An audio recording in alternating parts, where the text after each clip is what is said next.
In the rugged mountains of Laos, thousands of workers once had to dig through nearly 200 kilometers of rock, build hundreds of bridges, and push a modern railway through one of the most difficult terrains to construct in Southeast Asia. This is the Vientiane Boten Railway, the largest infrastructure project in the history of Laos. What makes it especially remarkable is that more than 62% of the entire route does not run on normal ground, but passes through tunnels, bridges, forests, mountains, and construction sites that were almost completely isolated. In this video, let's join Mandarin Tech to explore how engineers were able to build a modern railway through such an extremely challenging landscape.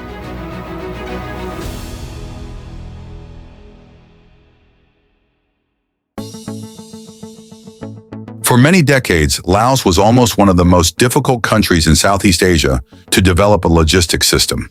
It has no coastline, much of its territory is divided by rugged mountains, dense rivers and streams, and its transport infrastructure has depended mainly on roads. As a result, transportation costs in Laos have always remained very high. With a length of more than 400 kilometers, the Vientiane Boten Railway is the first electrified railway in the history of Laos. It connects the capital city of Vientiane with the Boten border gate next to China, and was built under China's Belt and Road Initiative. The project required a total investment of $6 billion, equivalent to nearly one-third of Laos's GDP at the time construction began. It was funded directly with 12% from Laos, 28% from China, and the remaining 60% through loans. This is not only the largest infrastructure project in the country's history, but also an extremely ambitious economic gamble that aims to transform Laos from a landlocked country into a land-linked country. Most of the railway route passes through areas with almost no existing infrastructure or road access. The construction sites were mainly located in extremely rugged terrain, constantly divided by steep limestone mountains, deep valleys, and seemingly endless mountain ranges. To deliver materials to all of these remote construction sites, workers first had to build temporary access roads cut directly through hillsides, allowing heavy equipment and construction materials to be transported to the work areas. Hundreds of kilometers of service roads began to open through the mountains and forests. Large bulldozers and excavators had to dig directly into the mountainsides to create narrow routes running along the cliffs. In many places, the road surface was only wide enough for a single truck to pass, with a steep rock wall on one side and a deep drop of dozens of meters on the other. In some areas, residential communities located near construction zones also had to be relocated to ensure safety, especially because of the risk of landslides during mountain tunneling. Many once quiet mountainous regions began to turn into massive construction sites operating day and night, filled with the sound of excavators, rock drills, and long convoys of trucks moving through the deep forest. Across the railway's total length of more than 400 kilometers, up to 198 kilometers run through mountain tunnels. This means nearly half of the railway was not built on normal ground. In many hard rock mountain sections of the Vientiane Boten Railway, the traditional drilling and blasting method was used because it was the most suitable way to break apart large rock masses in such complex terrain. The process began by moving drilling rigs close to the tunnel face. There, drill bits created a series of deep holes in the rock, following a pattern that engineers had calculated in advance. The position, depth, and drilling angle of each hole had to be precise, because they determined how the rock would crack after the explosives were detonated. After drilling was completed, workers placed explosives and detonators into each drill hole. Before detonation, the entire construction area had to be checked for safety. The explosion then broke the rock face ahead into smaller pieces. Once the dust and blast gases were ventilated out of the tunnel, excavators, hydraulic breakers, and dump trucks moved in to clear the broken rock from the tunnel. As soon as the loose material was removed, the construction team had to immediately reinforce the tunnel roof and walls. First, a layer of steel reinforcement mesh was installed on the rock surface. Then sprayed concrete was applied to lock the cracks in place and create a temporary protective layer. Next, a second layer of steel mesh could be added in sections with weaker geology, before another layer of sprayed concrete was applied to increase stability. Finally, drilling rigs continued to drill anchor holes deep into the surrounding rock mass. These rock bolts helped connect the sprayed concrete layer with the solid bedrock behind it, turning the tunnel roof into a more stable structure. After inspection was completed, the cycle of drilling, blasting, removing rock, and reinforcement continued again and again, meter by meter, until the tunnel finally broke through the mountain. In some tunnel sections that were long, straight, and had more suitable geological conditions, engineers used TBMs instead of carrying out manual drilling and blasting in repeated cycles. A TBM, or tunnel boring machine, is a massive machine system that can be more than 100 meters long. It works like a mobile tunnel factory inside the mountain. At the front of the machine is a circular cutter head fitted with many extremely hard steel cutting discs. As the cutter head rotates, it crushes and cuts the soil and rock in front of it into smaller pieces. Unlike the drilling and blasting method, a TBM does not break rock with a sudden explosion. Instead, it moves forward continuously using pressure and the rotating motion of the cutter head. After the rock and soil are crushed, the material is carried backward by conveyor belts or a specialized transport system. Thanks to this, the excavation process can take place more steadily, create less vibration, and suit tunnel sections that require high precision. Directly behind the cutter head is the tunnel lining installation area. When the TBM moves forward by a certain distance, the machine's internal systems and lifting arms place precast concrete segments into position. These segments are assembled into a complete circular ring, forming a strong concrete lining for the tunnel. After that, the joints are tightened and grout is pumped into the gap behind the tunnel lining. This helps the entire structure bond firmly with the surrounding rock and soil mass. The biggest advantage of a TBM is its stable construction speed and high level of automation. The machine can excavate, remove broken material, install the tunnel lining, and control the tunnel alignment almost continuously. However, TBMs also require extremely complex preparation work. For that reason, this method is only truly suitable for tunnel sections that are long enough to justify the huge costs of installation and operation. While many sections of the Vientiane Boten Railway had to be excavated through mountains, the remaining sections had to continuously cross deep valleys, large rivers and streams, and heavily divided terrain. This forced engineers to build hundreds of bridges and viaducts along the entire route. At the locations designed for railway bridge sections, giant pile drilling rigs were brought in to drill deep into the bedrock below. Then, steel reinforcement cages were lowered into the boreholes before high-strength concrete was pumped in, forming the load-bearing foundation piles for the entire bridge. After the foundations were completed, the bridge piers began to rise.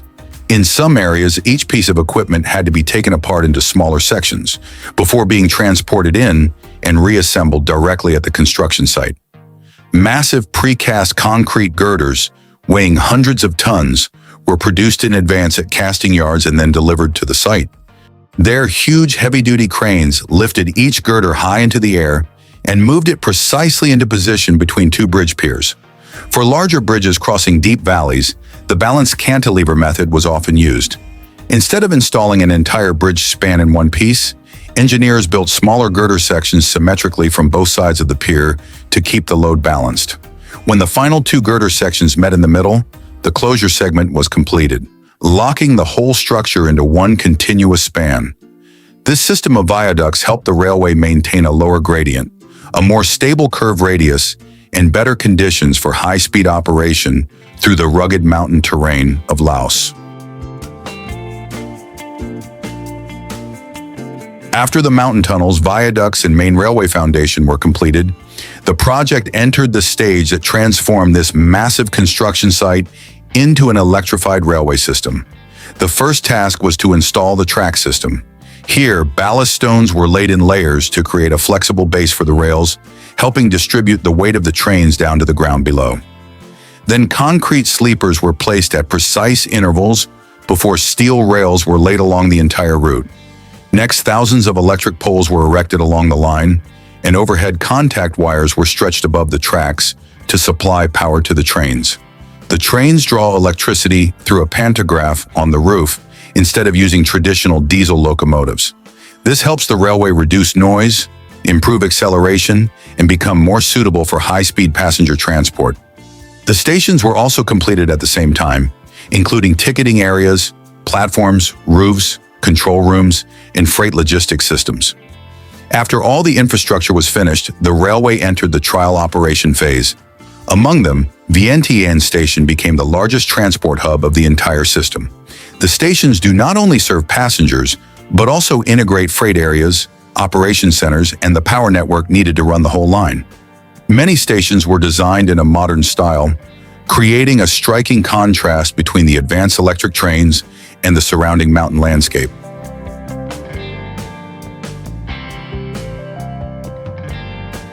The total construction cost of $6 billion quickly turned the Vientiane Boten Railway into one of the biggest infrastructure gambles in the history of Laos. For a country with a relatively small economy, this was an enormous investment. So large that Laos's public debt to GDP ratio once rose sharply to more than 100% during its period of highest financial pressure. The ownership structure of the project also clearly reflects the strategic importance of this railway. The company operating the line was established as a joint venture, with about 70% owned by the Chinese side and 30% owned by the Lao side through the Lao National Railway State Enterprise. Most of the construction funding came from loans provided by the Export-Import Bank of China. This quickly made the project a major source of controversy in the region. Many observers argued that Laos was putting itself under extremely dangerous financial pressure by taking on a huge amount of debt to build a railway that could not yet guarantee short-term profitability. Some analysts believe that large-scale infrastructure projects under the Belt and Road Initiative could make small countries more financially dependent on China through long-term loans. Meanwhile, supporters of the project argue that, given Laos's terrain and the size of its economy, there were very few other options capable of financing such a large modern railway. However, for China, the Vientiane Boten Railway means far more than an ordinary transport project. It is seen as part of China's high-quality development strategy and an important link in the Belt and Road Initiative, with the goal of building an infrastructure network across Asia. The railway was designed as a logistics corridor that can create deeper connections between China and mainland Southeast Asia, expand cross-border supply chains, and reduce dependence on traditional sea transport. For Laos, the biggest impact is that the country now has a modern electrified railway for the first time, giving it a direct connection to the international logistics network. The tourism industry has also grown more strongly as travel time between major tourist destinations has been significantly reduced. In other words, this is not simply a railway. It is a strategic infrastructure corridor that is expected to reshape the flow of trade, logistics, and supply chains across the region for many decades to come. The Vientiane Boten Railway is not just a transport line stretching more than 400 kilometers through the mountains and forests of Laos. It is the story of how a landlocked country is trying to change its geographic destiny through modern infrastructure. To build this railway, thousands of workers had to open temporary roads through forests, excavate nearly 200 kilometers of tunnels through rock mountains, build hundreds of bridges across valleys, and then transform that massive construction site into an electrified railway system capable of connecting directly with China, and, beyond that, the wider regional logistics network. But behind these modern trains lies a major question. With a cost of up to $6 billion, a huge debt burden, and deep involvement from China, this project is both a historic opportunity and a risky economic gamble for Laos.